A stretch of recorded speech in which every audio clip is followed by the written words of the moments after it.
বাংলাদেশ ও ভারতের চলমান উত্তেজনার মধ্যে এবার পশ্চিমবঙ্গ রাজ্যের উত্তরবঙ্গ এলাকার ৮ জেলার বাংলাদেশ সীমান্তে নিরাপত্তা ব্যবস্থা জোরদার করেছে ভারত।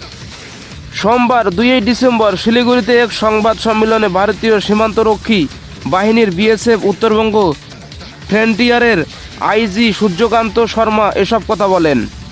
আইজি সুশান্ত শর্মা বলেন, উত্তরবঙ্গে ৮ জেলার বাংলাদেশ সীমান্তে নিরাপত্তা ব্যবস্থা জোরদার করার লক্ষ্যে ভারত বাংলাদেশ সীমান্তে কাঁটাতারবিহীন এলাকায় কাঁটাতার লাগানোর উদ্যোগ নেওয়া হয়েছে।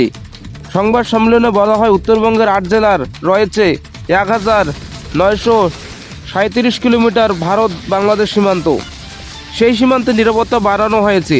Thermal camera, night vision camera, CCTV camera ও ড্রোনের সাহায্যে নজরদারি চালানো হচ্ছে। সীমান্তের ভারতীয় অংশের চেকপোস্টে বসানো হয়েছে বায়োমেট্রিক লক। সংবাদ সম্মেলনে দাবি করা হয়, সীমান্তে বেড়া দিতে জমি অধিগ্রহণে পশ্চিমবঙ্গ সরকারের সহযোগিতা পাওয়া গেছে। Desk report, news point.